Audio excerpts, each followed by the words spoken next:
If my aunt had asked me directly, I might have been able to answer her honestly without resenting her. If she had said, "I know this is your night, but being left out hurts me more than I expected," I would have understood that.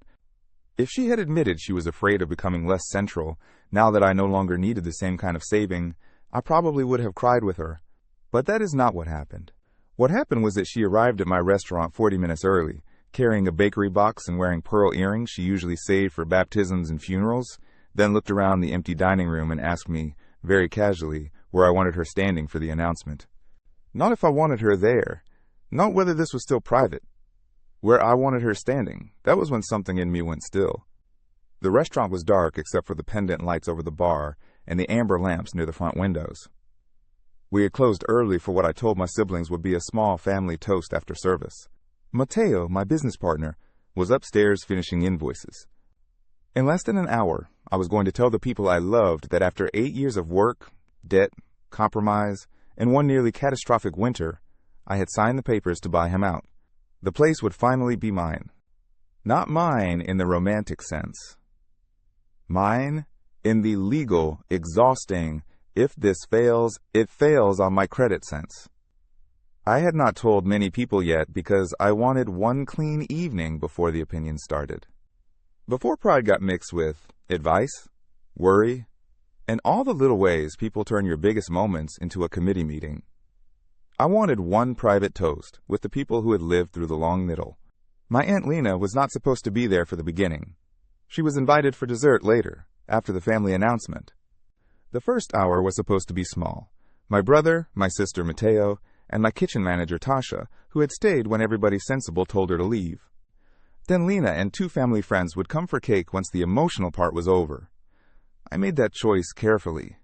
Because if you have ever had a relative who loves you so fiercely that they start narrating your life as if they co-authored it, privacy stops feeling like distance and starts feeling like oxygen. Lena helped raise me after my mother fell apart, and my father disappeared in the more ordinary way men disappear, not with one dramatic exit, just through smaller and smaller failures, until absence becomes the most honest thing about them. When I was 11, and my mother stopped getting out of bed before noon, Lena took me to school. When I was 13 and the electric bill was late, she came by with groceries and pretended she had bought too much. When I was 16 and said I wanted to cook for a living, she was the one person who did not laugh first and worry second.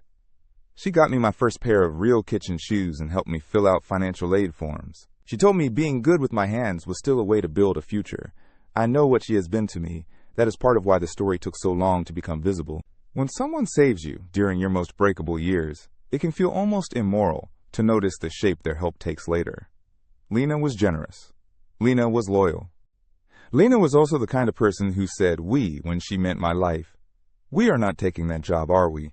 We do not let people talk to us that way. We built you stronger than that. At first it sounded loving. Then it sounded normal. Then, if I am being honest, it started sounding like a lock disguised as a blessing. By the time I opened the restaurant with Mateo, Lena had folded my struggle into her identity. She had loaned me money once when a vendor payment went wrong. She had painted the back office because I could not afford labor. She brought soup during our first winter when the pipes froze and I slept in a booth because I thought leaving for 6 hours would somehow cause the whole place to collapse. She had history here. Real history. That is what made the boundary so difficult. The line between you mattered to this story and this story belongs to you too is thin until the wrong person steps over it with confidence. 3 weeks before the buyout, Mateo told me he was done. Not angry, just tired.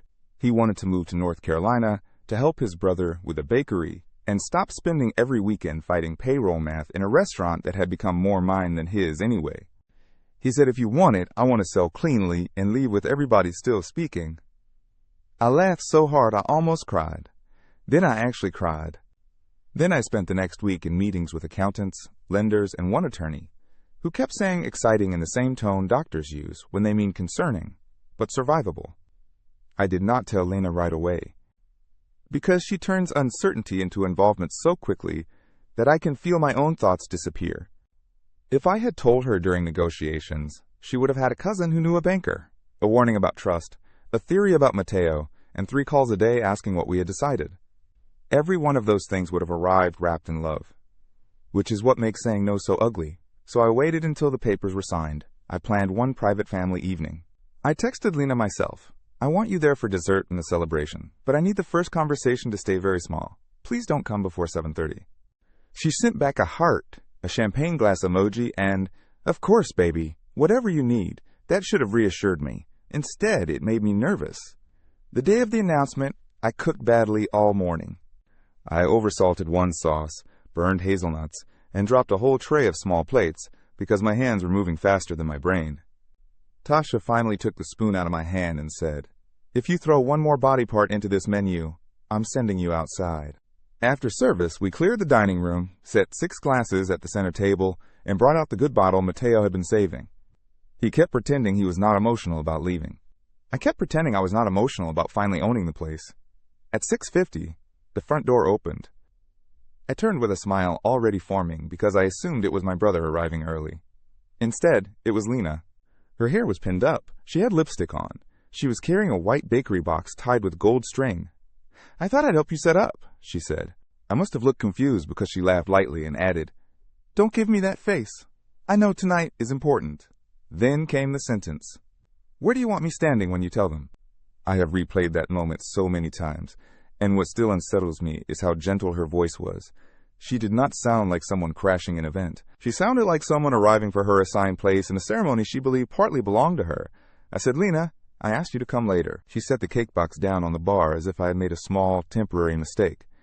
Later for everyone else, maybe. I'm not everyone else. There it was. The thing about entitlement inside love is that it rarely introduces itself as selfishness. It introduces itself as exception. I told her again that I wanted the first conversation private. She gave me a look I had seen since childhood, the one that said I was being difficult in a way she planned to forgive once I calmed down. "Camilla," she said, "I was here when there wasn't even a first stove. I was here before this place had a sign. I was here when you were crying in the alley because the plumber charged you twice. Don't make me sound like a guest." That line hit exactly where she knew it would. Because she was right about the history. She had been there. She had earned importance.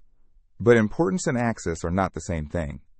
I said carefully, "You are not a guest. You are just not part of this first moment." She stared at me. Then she laughed once, but it came out brittle. "So who is?" I told her. "Mateo, Nora, Eli, and Tasha." She repeated Tasha's name, like she had misheard it. "Your employee?" There are few faster ways to expose how somebody ranks your world than the speed with which they minimize the people who held it up. I said, "She's more than that." Lena crossed her arms. "And I'm less than that?" This is the part where people expect screaming. There was none.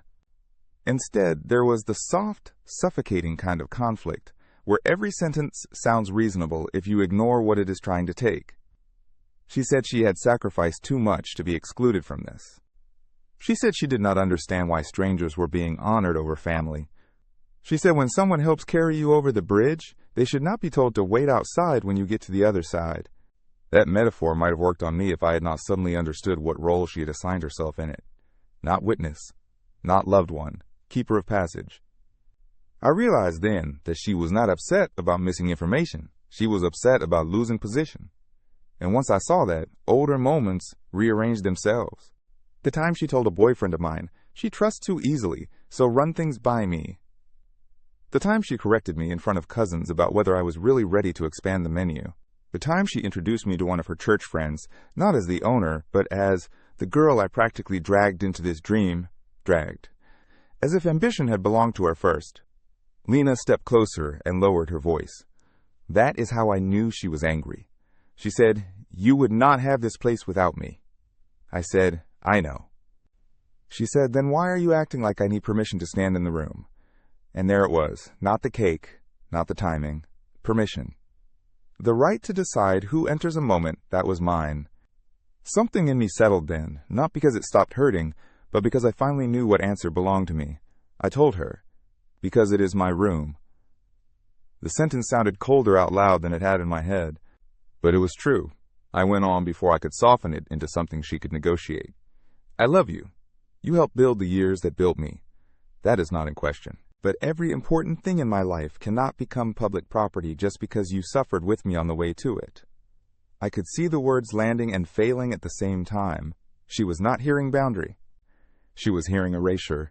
Her eyes filled immediately. She said, "So this is what happens now? You make it, and suddenly I'm too much?" For years, I had worried that independence would look like abandonment to the people who helped me survive long enough to reach it. She knew that, whether she meant to use it or not. I almost apologized. Not because I was wrong, because I was trained in that exact moment to protect her from the shape of my adulthood. Then, Tasha came downstairs. She took one look at both of us and stopped halfway to the bar. Lena noticed her, wiped under one eye, and gave a brittle smile. Well, I wouldn't want to delay the inner circle. That line should not have worked on me anymore. A month earlier, it probably would have. But humiliation can be clarifying. Something about seeing my private boundary turned into a performance of wounded rank made the whole structure visible. I said, "Please come back at 7:30. She stared at me a long time. Then she picked the bakery box back up. At the door, she turned and said, "One day you'll understand that people don't wait forever to be shut out." Then she left. Tasha asked if I wanted the family toast canceled. I said no so quickly I surprised myself. Because for the first time all evening, I understood what was actually at stake. If I surrendered the moment to repair Lena's feelings immediately, I would be teaching my own life the same lesson it had been learning for years. That the person most hurt by your boundary becomes the rightful owner of your milestone. So we continued. My siblings arrived. Mateo brought the bottle over, I told them. I wish I could say the room glowed and music swelled and all the emotional machinery of adulthood clicked into place. It did not. I was shaky. I cried halfway through. Eli yelled so loudly I thought he might set off the car alarm outside. Nora hugged me hard enough to hurt and said, into my hair, "You did this. Not someday. Today." Mateo raised his glass and said the kindest thing he has ever said to me. This place stopped being half mine a long time ago. Tonight is just the paperwork catching up. For a few minutes, I felt clean joy. Because I had not handed the center of the moment away, Lena came back at 7:45. She was composed again, so composed it made my chest ache. She had bought a second cake from somewhere else, which was somehow both impressive and deeply on brand. She kissed my cheek, congratulated me, told everyone how proud she was. If you had walked in then, you would have thought nothing had happened. She stayed an hour and left early. 2 days later, my cousin called to say Lena was devastated and felt replaced. Replaced is such a revealing word. No one says replaced unless they believe they occupied a position. I did not argue with my cousin. I did not send long texts explaining myself. I did not reopen the case so everyone could vote on whether my adulthood had been delivered in the proper tone. I just said I love her, and she doesn't get to stand in every doorway of my life. That is where things remain. Messy, tender, unfinished. I still love Lena. I still owe part of my survival to her. I still think she confuses being essential to my history with being entitled to my future. Maybe some people are so afraid of becoming less necessary that they mistake closeness for a permanent claim. Maybe gratitude, if never allowed to mature, curdles into a debt no one can fully repay. The restaurant is mine now. Some mornings I unlock the front door before sunrise and stand in the dark for 1 extra minute before turning on the lights. Not because I am dramatic, because there is a difference between building a place and fully arriving inside it. That night was the first time I understood the cost of arrival. It was not money. It was not exhaustion. It was accepting that some people can love you deeply and still resent the exact moment your life stops revolving around the role they played in saving it. And if I learned anything useful from the whole thing, it is this. Being grateful for the hands that held you up does not require handing them the pen every time your story turns a page. Thank you for watching. If this story pulled you in, do me one favor. Hit like, subscribe, and turn on notifications so the next one finds you the moment it drops. Remember, nothing is ever just what it seems. See you on the next one.